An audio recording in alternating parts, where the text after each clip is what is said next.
Hello मित्रों, आज આપણે બનાવીશું માલપુઆ। એના માટે આપણે આ ઘઉંનો લોટ લીધો છે, થોડો ગોળ લીધો છે। આ ગોળને આપણે 1 કલાક પહેલા પલાળી દઈશું। આપણે ગોળને પલાળી અને આ પાણી બનાવી દીધું છે। એને હવે આપણે લોટ સાથે મિક્સ કરીશું।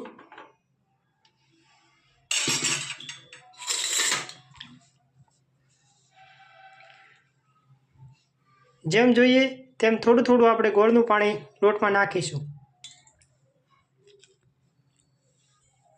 પછી આપણે એને મિક્સ કરતા જશું થોડે થોડે।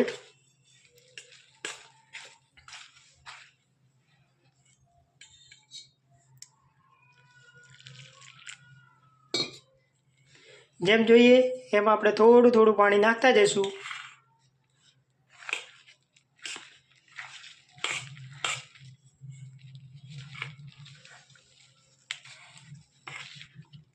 આપણે ગોળના એકદમ ટેસ્ટી માલપુઆ બનાવવાના છે।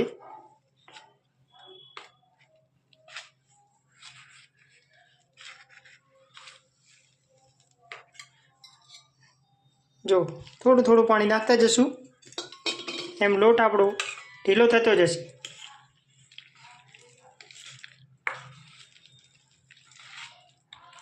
આપણે માલપુઆ માટે જેવો લોટ જોઈએ એવી રીતે પાણી નાખવાનું।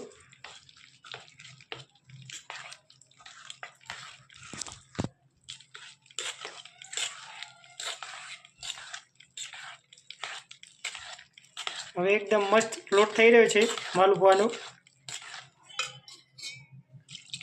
પાણી નાખી જશું અને હલાવતા જશું।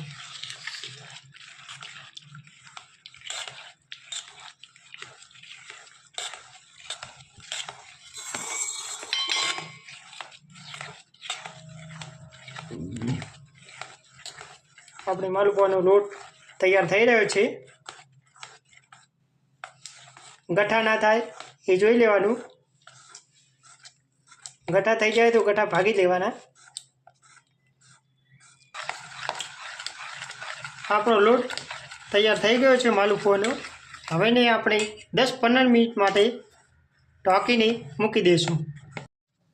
આપણો લોટ તૈયાર થઈ ગયો છે અને એક બાજુ આપણે અહીંયા ગરમ થવા મૂકી દીધી છે। હવે આપણે માલપુઆ ઉતારીશું। એમાં જો આપણે માલપુઆમાં લોટ નાખીશું।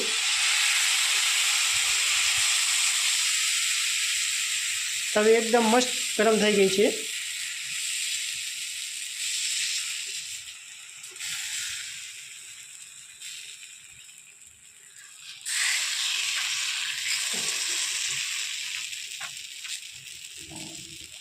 જો એકદમ મસ્ત બની ગયો છે।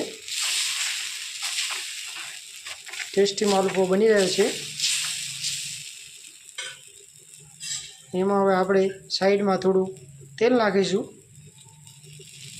એટલે માલપુઓ ચોંટી ના જાય।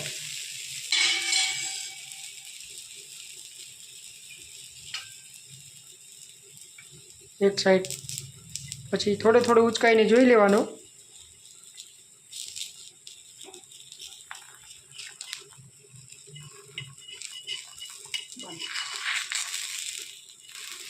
એક સાઈડ થઈ ગયો છે, આપણે એને ફેરવી દીધો છે।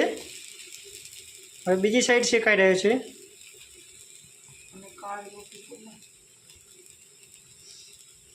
અને આપણે સંતો મહંતોના ભંડારામાં કાળી રોટલી પણ કહે છે।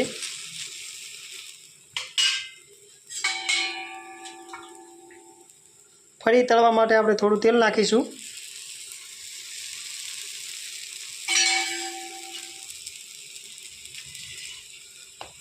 આપણો માલપુઓ બની રહ્યો છે એકદમ ટેસ્ટી।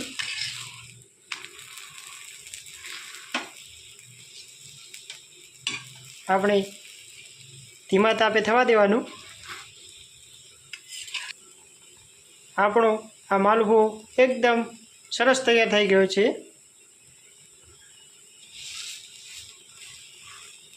જો એકદમ મસ્ત તૈયાર થઈ ગયો છે માલપુઓ। આપણે બીજો માલપુઓ ઉતારી રહ્યા છીએ।